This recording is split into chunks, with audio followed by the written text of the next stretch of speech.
Hey guys, and welcome to my creative space. It's been a long time in the making, but finally started the podcast. And you might be thinking, what are you going to talk about? That's a really good question. For those of you who know me, you know that I've recently switched over to being a creative. And I do my own photography and I work as a video editor. And I've been only doing this for a year and a half. And I wanted some way to document this whole process. And what better way than to create this audio visual means. Depending on where you're watching this is on anchor.fm, so it's going to be on all podcast platforms as well as YouTube for the video.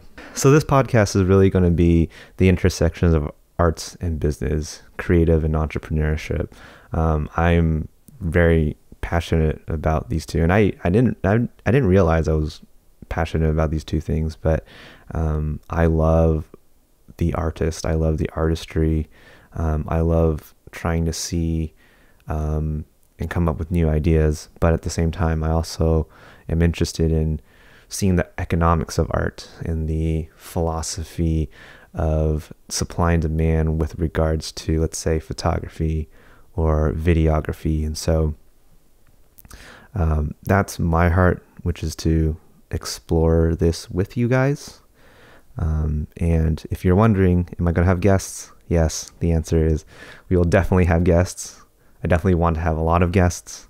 And so if you or someone you know is a creative entrepreneur, please send them my way. I'll have all my socials and links down below so you can contact me. But I also want to explore just tangent things like arts, culture, entrepreneurship, technology, photography, engineering, spirituality, and much more.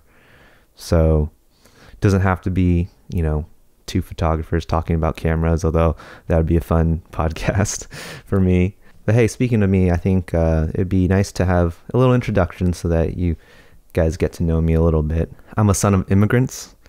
I was raised in the beautiful Pacific Northwest, here in Seattle, and I think this is honestly one of the best places ever. I'm biased, obviously, because I grew up here. I love Seattle. I love just how mild and temperate things are and just how chill people are here. But at the same time, there's just incredible drive and incredible hustle from the people that I know. And also, you get beautiful mountains and lakes and hiking trails and somewhat decent beaches here. They're nowhere near as good as California or anywhere else, but we've got water and rivers, trees. It's a really good place to be inspired, especially if you're inspired by nature. So I went to the University of Washington, and fun fact, I did not graduate with anything art or artistic or business related. I graduated with a degree in chemical engineering, which surprises a lot of people when they meet me. The decision to do this was solely based on my upbringing. When you come from an immigrant family with not so much support, they tend to push you in a direction, in a career that they think will create more stability for you. And so I thought, well, I'm going to be an engineer because apparently engineers have stable jobs and make a lot of money. That didn't turn out to be the case. Actually, far from it. I spent most, if not all, my time studying because, that's what you're supposed to do. And, this isn't 1970s, 1980s, even 1990s, where a degree will guarantee you a job. This is, 2012 when I graduated, and now it's 2020, and things are a lot different. Skills like communication and networking are essential to finding careers and jobs and internships, and I made that mistake. I did graduate when I was 21, so I was young and I didn't know exactly what I wanted to do. The only experience I really had was undergraduate research, and so I thought, well, maybe I'll do that. I applied to a bunch of graduate schools and I actually didn't get into any of them. So I just worked for a lab for a couple months. And this was around the time when I don't want to sound like a spoiled millennial, but this was really around the time where I had my quarter life crisis, which is very real for some people. And I would love to talk with other creative entrepreneurs who may have experienced this as well, where I just didn't really know what I wanted to do. And I was like too afraid to try anything, was very crippled by the fact that I had all these accolades and degree and, all this experience, but I didn't really know how to apply it. And also, the main thing is I just didn't know who I was. I didn't know what I liked, what I didn't. And honestly, that just comes through trying things, and through experiencing and experimenting with things in life. And so, long story short, I had a friend who helped me find my way into tech, low level tech, albeit, because this is Seattle and we have, Amazon, Google, Microsoft, the whole lot. And so I started sort of a data entry / client services, and then slowly making my way into the IT space. And I did that for 3 years. And a lot of people think, as a creative entrepreneur, like, I should have been like passionate and right out of the gate and doing my own business. And I think sometimes it just takes time to think about what you want and what you want to go for. Even though I had a pretty decent job throughout these 3 years, there was this depressed sense of finality. Doing the 9 to 5 works for a lot of people. But it didn't work for me. And it was starting to eat away at my soul. I had a great team. I loved my coworkers. I loved my boss.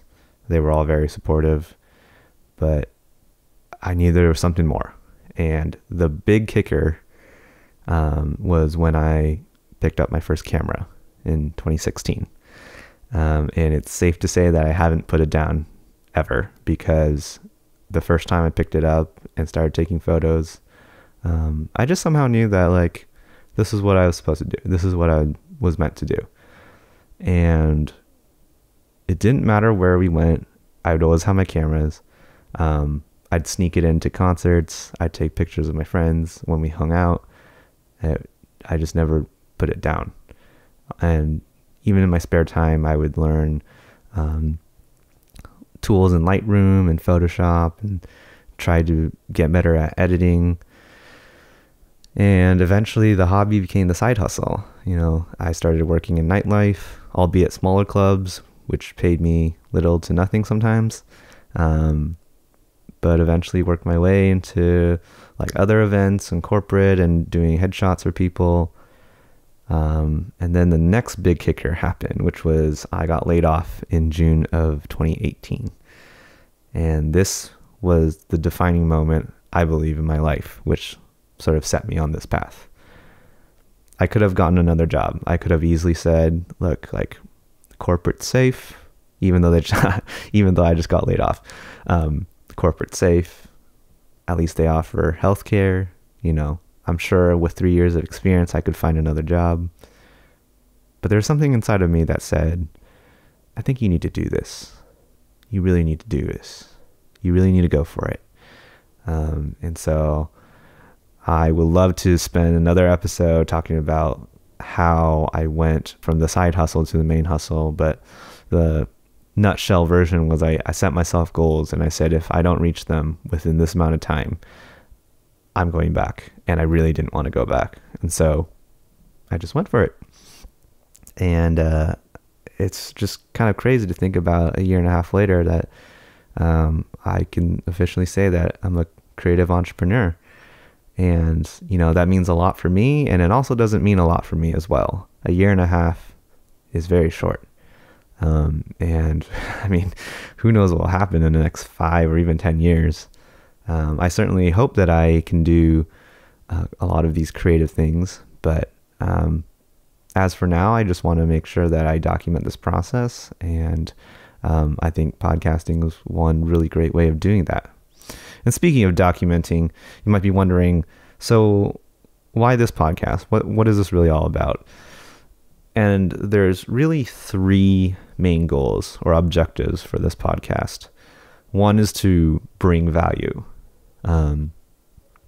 When I first started as a creative entrepreneur, I wish I had someone who was just like me, but just a little bit older and wiser. Like a big brother who kind of has done this before me and is like sort of guiding me through the steps and process. I don't think it would have stopped me from making mistakes, but I think it would have at least helped sort of give me guidance and helped shine some light on the path that I was on. So I really wish I had someone to be my mentor, to like watch out for me, to give me advice. And, I'm hoping that this can be that for people. And not only that, but it's really to inspire you guys to know that if you're not satisfied with where you're at, you can always change, you can always move. And yeah, it's scary, but it's definitely been worth it for me. Second thing, I want to learn more. As I mentioned, I've only been doing this for 1.5 years, and that's not a long time. And so there are other creative entrepreneurs here around me that are doing amazing work, and I want to learn from them. And what better way to get their input and advice than to sit down with them for an hour or two and just talk about all the things that they've learned. As well as, creative entrepreneurs who are doing this with me. I want to learn what their journey is like, how they got to where they got, and where they started. How did they start? I want to learn. And essentially, I'm going to knock, 2 birds with 1 stone with this. And again, so if you yourself are a creative entrepreneur, or someone who is a creative entrepreneur, please reach out to me. I'd love to sit down, talk, chat with you guys, and bring value to each other and bring value to this audience. And the third thing, I want to be a better communicator. I want to be a better writer. I want to be a better storyteller. I want to be a better speaker. And I don't really know how to do that other than just to practice. And so for me, this is a great way of practicing verbal communication. I think creating stories is a privilege and such an honor. And I want to make sure that if I'm going to be a storyteller, I want to make sure I tell the best stories that I can. So anyways, I don't really have a set schedule, but my goal is to get 10 of these out first just to see if I can. In terms of the format, definitely going to have guests on, but I'll have some of these solo podcasts from time to time.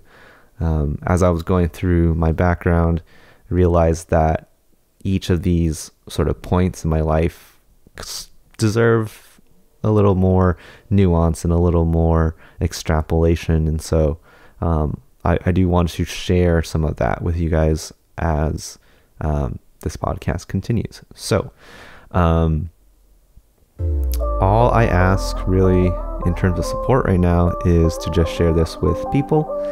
I'm not sure if you can like it on podcast platforms. I'm very new to this, but if you can like it, please like it. If you can share it, please share it. We're going to try and get the word out, and yeah, stay tuned. Look out for the next episode.